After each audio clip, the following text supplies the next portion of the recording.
Mr. Cassidy, you can summarize your statement, if you please, and the entire statement will appear in the record, or you may present it any way you choose.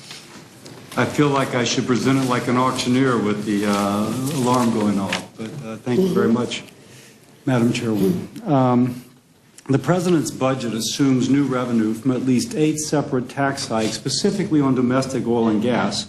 And I'm assuming because your budget we're considering today has even higher revenue sources that it makes me think these same energy tax increases are intended. Now, John Marshall said the power to tax is the power to destroy. Tax hikes create uncertainty, and uncertainty creates caution, and caution inhibits economic activity. And I say this because the people that will be most affected by this will be the welders and the pipe fitters and the rig workers that are sometimes not even with a high school education and never with a college education, earning $70,000 a year with benefits and able to provide for their family. Now, this is a domestic energy, this is a domestic industry which, by its very nature, cannot be moved overseas. And these are folks whose employment options might otherwise be limited. So my amendment would create a point of order against tax increases that cause American job loss in the oil and gas sector or increases America's dependence on foreign oil, and would also prevent such tax increases from being used in reconciliation bills. And I'm not naive. I know that's not the spirit of this Congress, but I also know the spirit of this Congress is very much for the working person, and this bill is not for the fat cats. This bill is for those folks that make their living doing work that provides them with a living wage that they otherwise will not have access to. All right. Thank you very much, Mr. Cassidy. Are there any questions, comments? Yes. Cassidy, Mr. Sessions? Bill, welcome to the Rules Committee. Is this your first trip here? It is. Well, how nice to have you, Mr. Cassidy. Thank you. What a nice day for you to come. You know, We've been here a long time. It doesn't give me comfort that the chairwoman's last name is Slaughter, but we'll let that go. That just means I'm tough. well, That's fair. I'm glad you're here.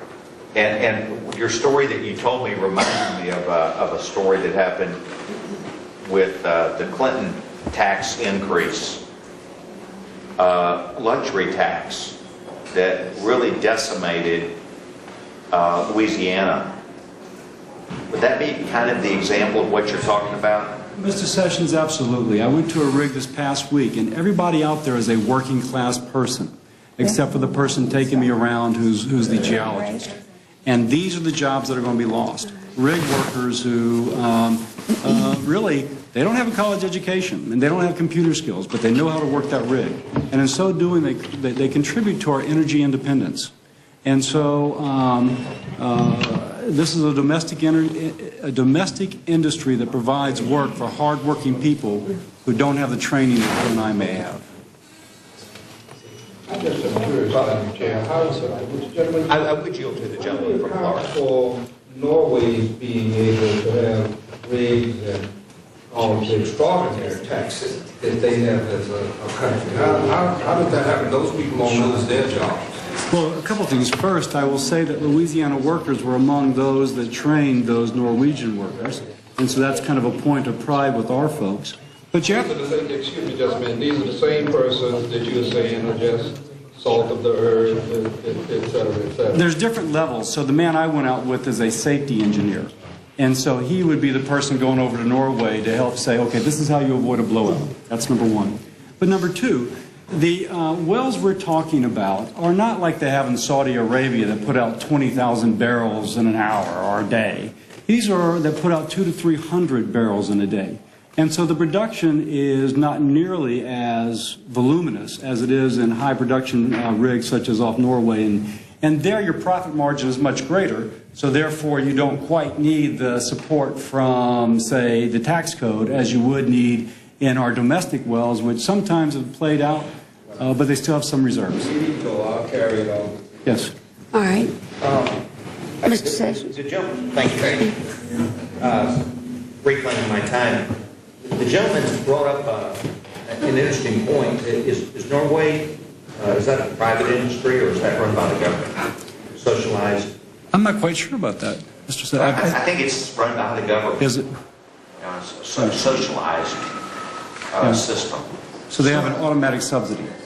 Right, no wonder they're successful. Right. So, or at least so it's said. Any other comments, questions? Did the gentleman just say socialism is always successful? No, I did not. What I said was, no wonder it was successful. Because of socialism? We were looking at how successful it is, and I was in reference to, I guess that's the reason why. Always pretty. There are no further questions. It appears, Mr. Cassidy. Thank you very much. Thank you for very coming. much. We appreciate it. Ms. Watson?